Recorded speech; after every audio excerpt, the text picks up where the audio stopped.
Faith Church.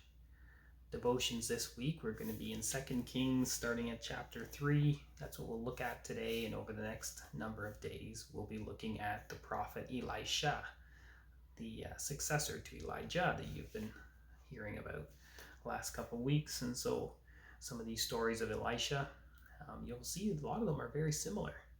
So today we have a story of two kings. At this point, Israel and Judah have split.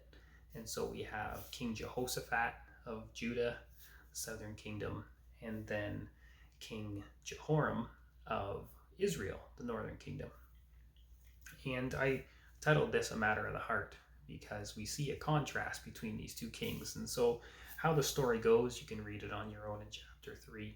But the king of Moab is a subject of Israel, but he decides to rebel against Israel. He's paying taxes of sheep he owes each year, and so he decides to rebel, and he calls out his army. And so Jehoram, the king of Israel, calls out his entire army, musters his whole army to go attack and fight against Moab.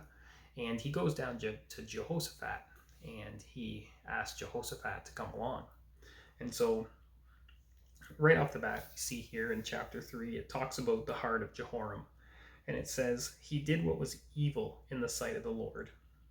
He clung to the sin of his fathers and made Israel to sin and did not depart from it.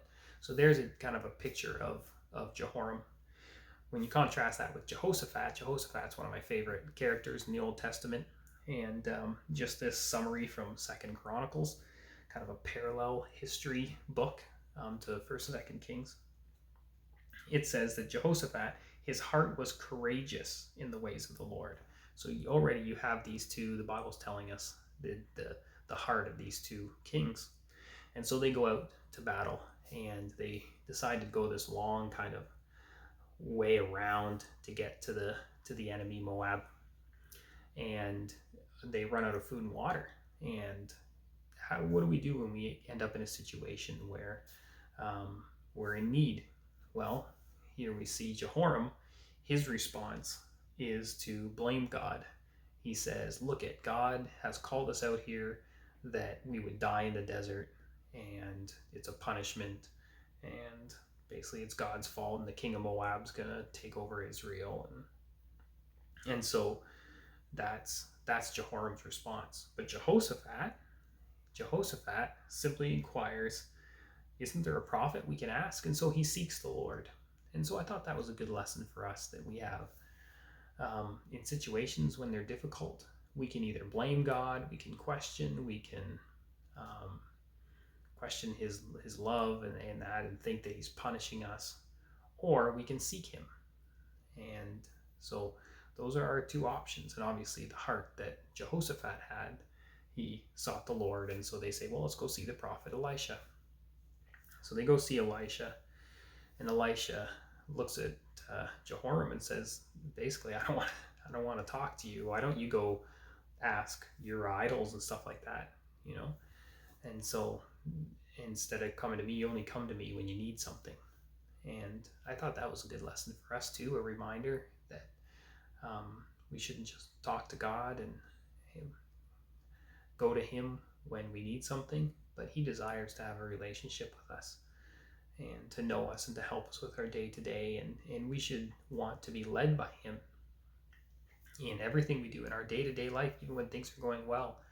And asking the Lord, would you show me, would you work through me today with the people that I interact with, and maybe I could share the gospel and tell them about you. And so that's the kind of the difference in the heart. So Elisha seeks the Lord, and God does provide. He says, tomorrow morning, all these little craters in the ground are going to be full of water. Of course they were. And then he says, on top of that, I'm going to deliver the king of Moab into your hand. So you're going to win the battle. And then I like how the scripture says that this is my translation says this is a light thing. This is easy. This is easy.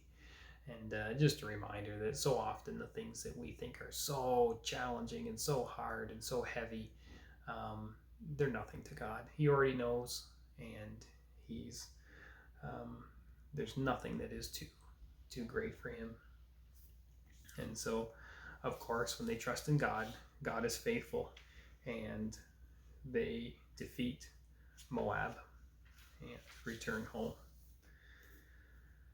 So that's kind of the lesson for today. Just those reminders of what do we do when we enter difficult time. Do we blame him? Do we run from him, or do we seek him? And then do we trust him? And remember that he is in absolute control, that there's nothing that's out of his ability and his control and his knowledge. And that's a great thing that we can put our faith in. So go in that today, and may God bless you and keep you and make his face to shine upon you. And today, would you know his peace. God bless.